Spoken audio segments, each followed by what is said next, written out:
Hey folks, and welcome to TK Power Sports. This is my 1983 Honda Big Red 200, and in this video, I'm going to try to answer two fairly simple questions. The first one, is it as fun as a modern ATV? And the second one, is it anywhere near as capable as a modern ATV? We're going to hit the trails now and try to find out.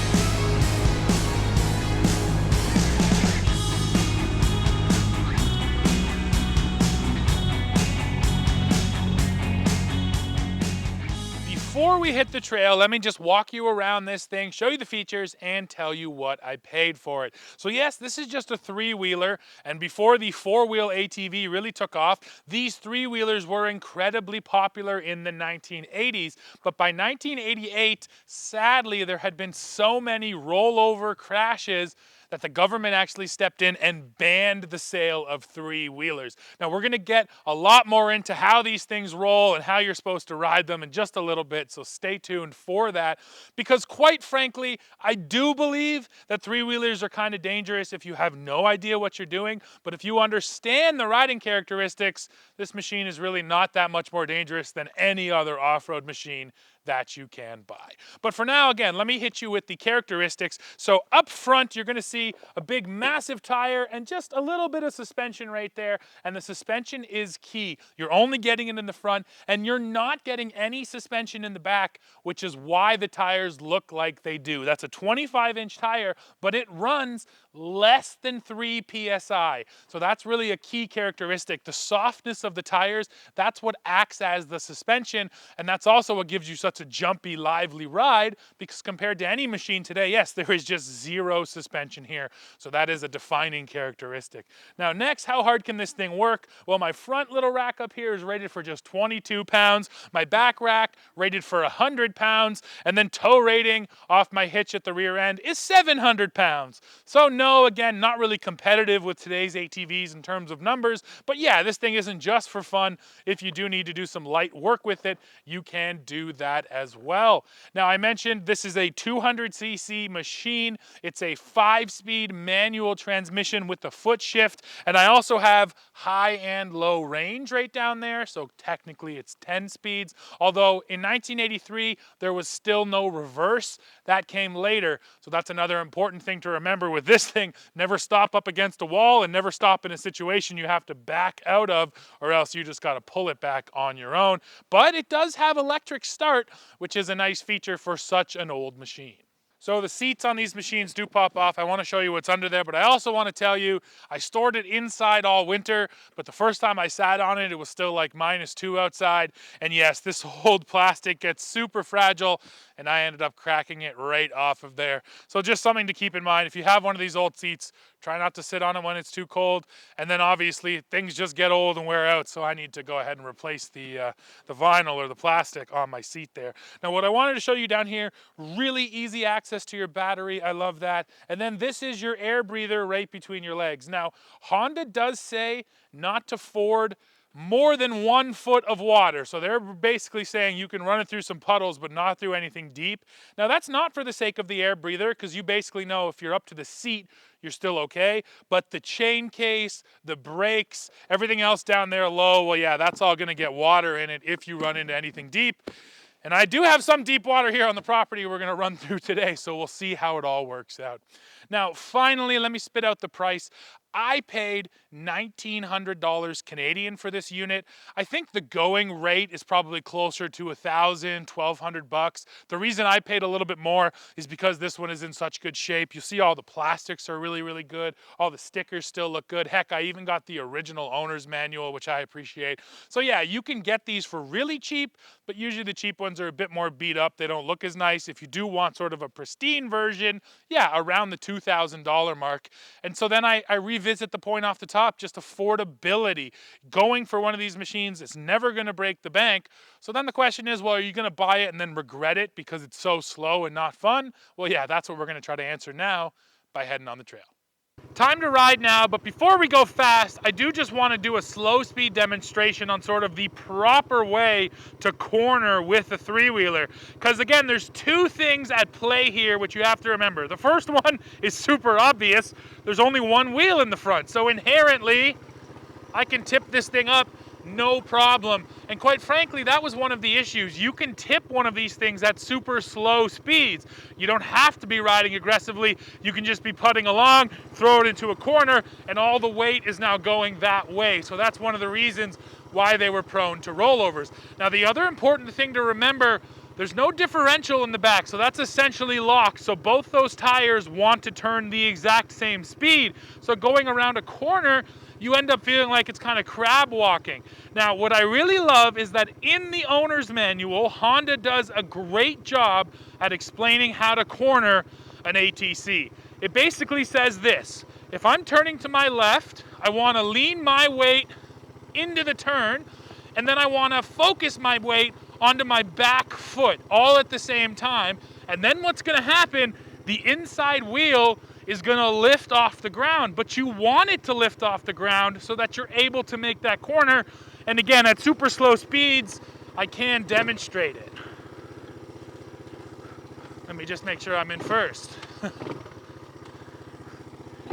Okay, here's first gear. So again, lean into the turn, keep my weight planted on my back foot, and then feel that tire lift, and you can feel the balance. It looks like this.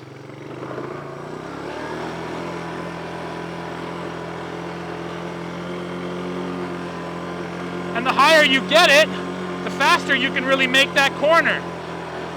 And then the exact same thing applies going the other way. Lean into it, weight on the back peg, and lift that tire up. And you can really get this thing turning tight. Now, you do have to learn to kind of feel that balance and not go too far one way or the other, but that is the key to riding one of these things. So now you can see it takes a lot of rider input. It takes your body weight, it takes all of your inputs into the throttle to make sure you get around a corner safely. And that's why I think these things did have the issues they did, because there's a bit of a learning curve. It's not just jump on and go. You have to understand all of that. But once you do, yeah, you can have a lot of fun. So now let's hit the trail and I'll show you how that looks.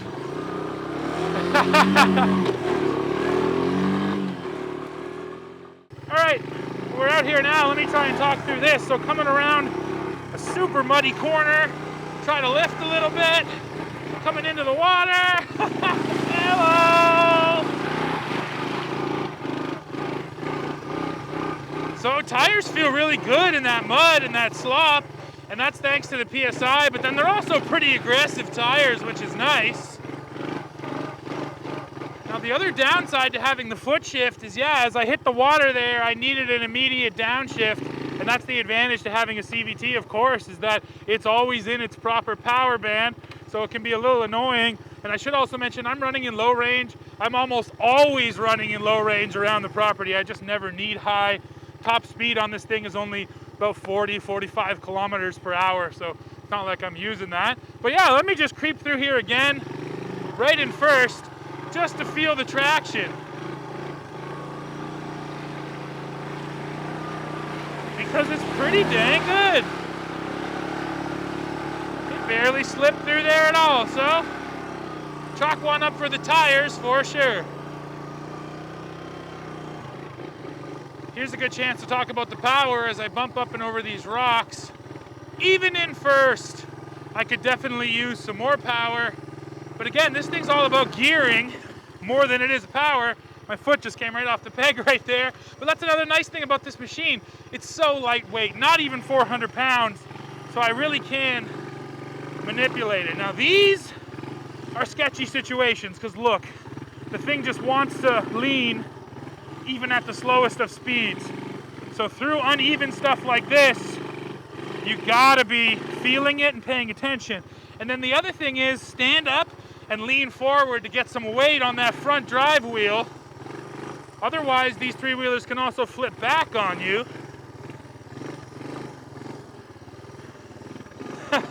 But I mean, in terms of capability, is it a little hairier coming through there than with the four-wheel ATV? Yes, but it came through there just fine.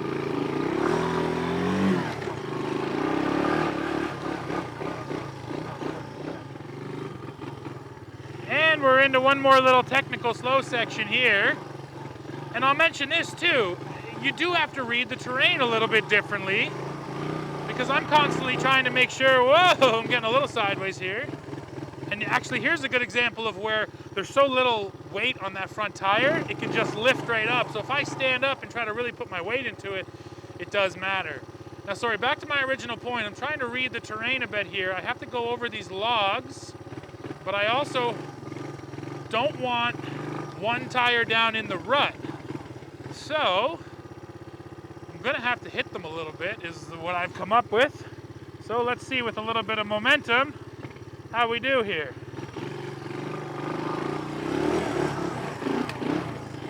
No problem, a little bit of momentum, all she needed. So yeah, especially with these kind of tricky technical sections, big ruts, big logs everywhere, you do have to make different decisions than you would on a four-wheel ATV. But once again, I come back to my initial point, which was very simply, if you kind of know what you're doing and you know what to feel for, it can get to almost most places that any ATV can, man.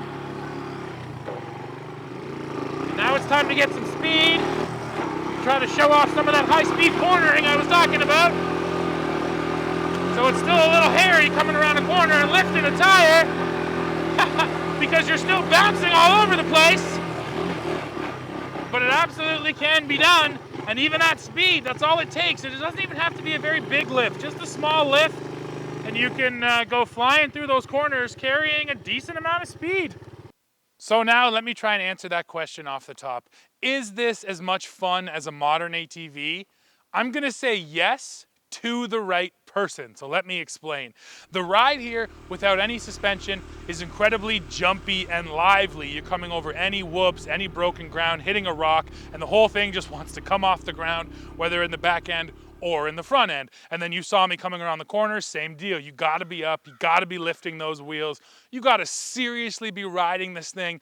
And the second that you sit down and think you can relax, well, that's when bad things will happen. So if you're that type of rider, one who wants to be super involved, then absolutely, I couldn't get the smile off my face out there. And I actually love this because it takes some technique, because there's a learning curve. It's even more fun to master it and then feel like you really got good at something. And that's sort of the biggest difference that I see between this and modern ATVs. Just about anyone can get onto a modern ATV and be comfortable, relatively safe, and get a lot of the performance out of that machine because the machines now do so much themselves. The suspension systems are so good, the powertrains are so good, the differentials are so smart that yeah, they've really been built for lowest common denominator. Someone who's, let's say, renting one for the first time, they can just get on and go. This is not that, like I said, a steep learning curve, but once you nail it, it's so rewarding, and it once again proves, at least to me, that you don't have to spend a ton of money to have a ton of fun off-road. In fact, if you're out there beating on things in the bush, I believe you always want to go used because beating on your brand new machines never feels good, whereas I don't really feel bad for this old guy. And then one other thing I should mention, reliability. Like, this thing is 41 years old and it still starts up. I stored it for the winter. It did struggle to start. I did have to bring in a booster to boost it, but still it started and it's been running like a top all day long. So give Honda some credit there too. This engine just keeps going and going. On to the other question, is this as capable as a modern ATV? The simple answer is no, but there is a more complex answer, and that is, I feel like after riding today, this has got to be 60 to 70% of the way there to the capability level that we have today. If you're riding it right, this three-wheeler is going to get you into a lot of gnarly places, and it is so lightweight, that definitely helps. There's a couple things it is missing though. First of all, more power. Every ATV is more powerful these days. Second is ground clearance. I do wish it was up off the ground. And then third is it's not all sealed up like modern ATVs are with skid plates. So there's some things that yes, the industry has learned from and we have moved on, but I didn't get out there and feel like this was a total disappointment. And I really do feel like with most terrain types, you're gonna be able to keep up with a modern ATV if you know what you're doing. Now, one extra point on that, I see a lot of guys who run these three-wheelers these days, but they modify them. And the modification they make is they take this rear axle and they make it, I don't know, 2 or 3 feet longer. So those rear tires are way out behind the body, and then they do some wild hill climbs and stuff. So yeah, you can only do so much with such a small wheelbase and only one wheel in the front. But I will once again state it, I think this has gotta be about 70% of the way there to modern ATV capability. Well, folks, we've come to the end of this one. Now, I did mention reliability, and the powertrain has been bulletproof, but I do have a flat back here, it feels like, so I'll have to figure that out. But hey, that's just life with an old machine. There is always something that needs fixing. On the flip side, though, I don't feel bad abusing this thing like I would if it was brand new. So honestly, I'll give you my verdict on these old three-wheelers. I told you already, I spent $1,900 on this thing, and after riding it today and a whole bunch of other times on the trail, I feel like that's $1,900 well spent. I've never been disappointed by the performance, and once I kind of got the riding style down, actually it can be even more rewarding than a modern ATV, but definitely trickier to ride.